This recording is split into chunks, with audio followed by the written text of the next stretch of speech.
Und herzlich willkommen, ich bin der Buddy Plays und grüße euch zurück auf meinem Kanal. Und zu einem etwas anderen Spiel. Und zwar The Stanley Parable. Und ich sehe gerade was Interessantes. Mein Cursor hier oben links. Ich sehe dort durch mein Aufnahmeprogramm verschiedene Anzeigen. Ihr werdet die nicht sehen, weil die ein gesondertes Overlay sind. Aber ihr seht die dort. Das finde ich dann doch schon ein bisschen lustig. Aber mal beiseite. Bevor ich jetzt hier starte, muss ich dazu sagen, dass ich nicht sehr viel reden werde oder nicht oft zum Reden kommen werde, weil dann immer wieder was angesagt wird. Dann starte ich mal rein. Und falls ich so ein bisschen schniefe, irgendwie habe ich eine volle Nase.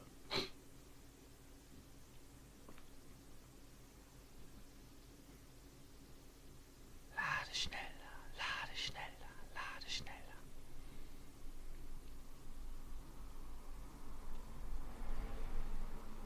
Lädst du mal?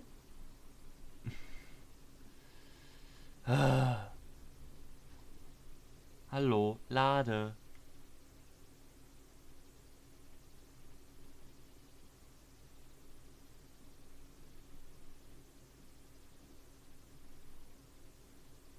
Geht doch.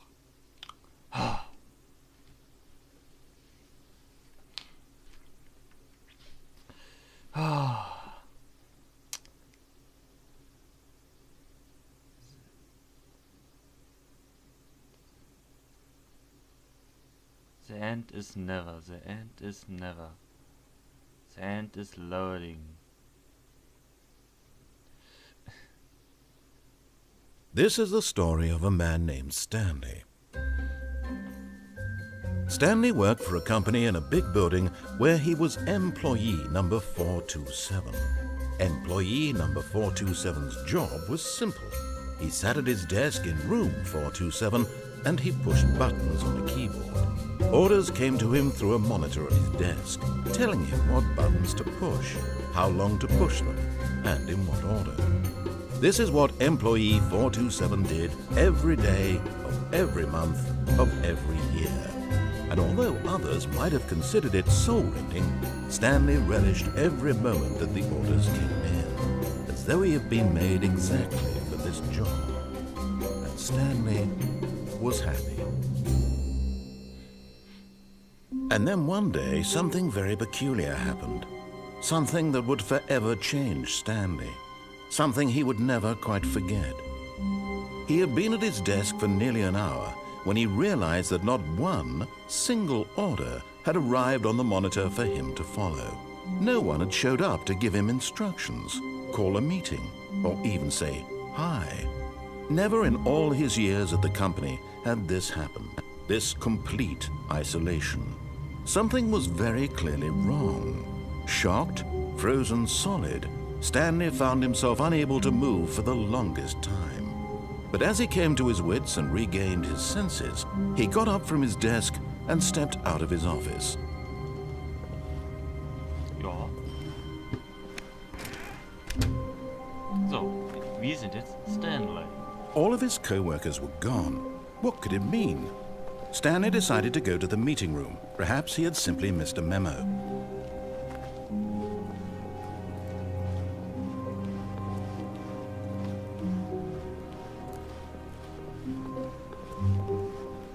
When Stanley came to a set of 2 open doors, he entered the door on his left.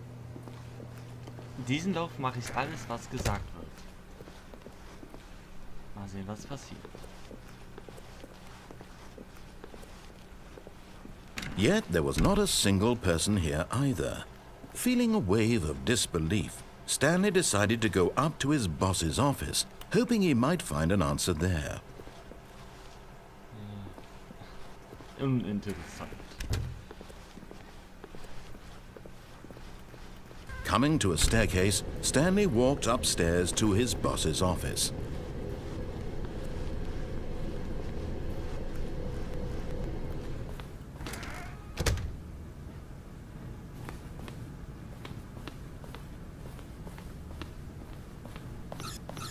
Stepping into his manager's office, Stanley was once again stunned to discover not an indication of any human life.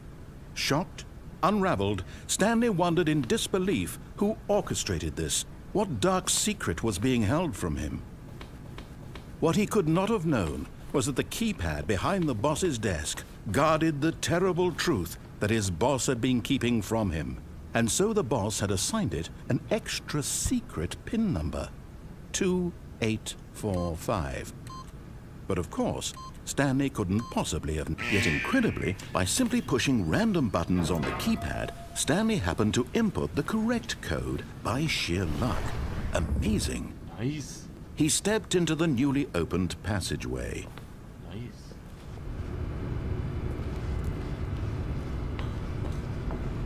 Taschenlampe? Leider nicht.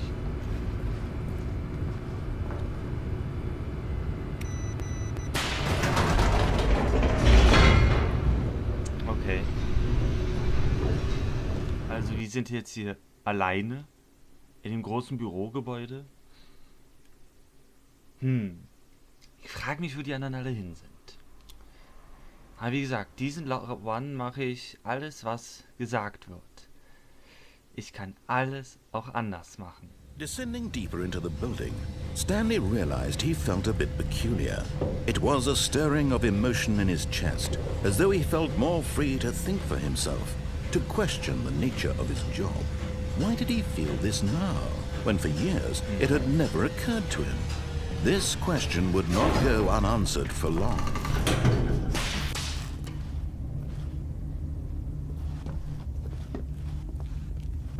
Stanley walked straight ahead through the large door that read Mind Control Facility.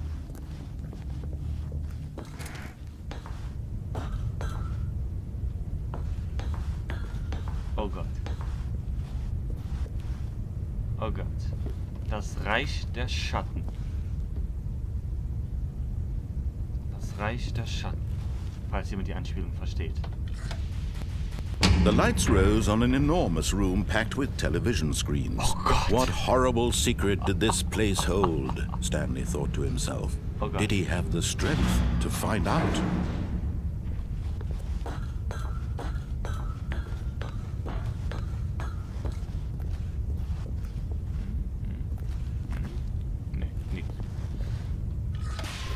Now the monitors jumped to life, their true nature revealed.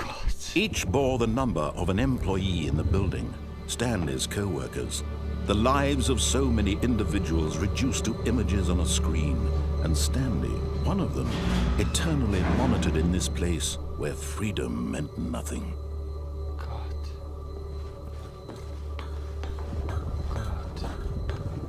Oh Gott, alter Vater. Big Brother is watching you. Big Brother is watching you. This mind control facility, it was too horrible to believe. It couldn't be true. Had Stanley really been under someone's control all this time? Was this the only reason he was happy with his boring job? That his emotions had been manipulated to accept it blindly? No, he refused to believe it. He couldn't accept it. His own life in someone else's control? Never!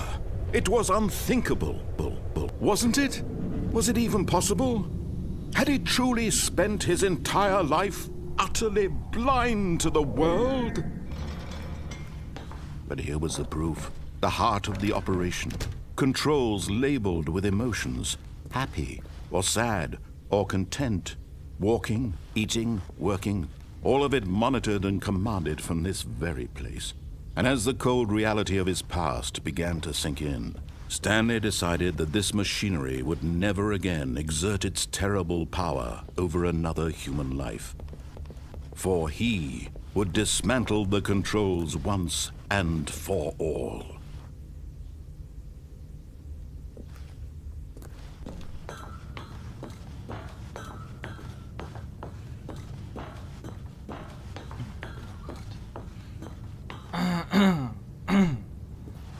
Oh Gott, was sollte ich jetzt machen?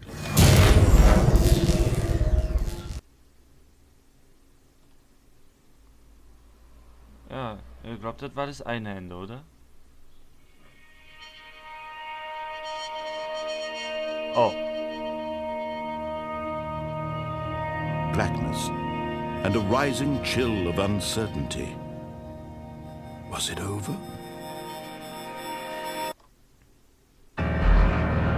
Yes! He had won! He had defeated the machine, unshackled himself from someone else's command. Freedom was mere moments away. And yet, even as the immense door slowly opened, Stanley reflected on how many puzzles still lay unsolved. Where had his co-workers gone? How had he been freed from the machine's grasp? What other mysteries did this strange building hold? But as sunlight streamed into the chamber, he realized none of this mattered to him, for it was not knowledge or even power that he had been seeking, but happiness. Perhaps his goal had not been to understand, but to let go. No longer would anyone tell him where to go, what to do, or how to feel. Whatever life he lives, it will be his. And that was all he needed to know. It was perhaps the only thing worth knowing. Stanley stepped through the open door.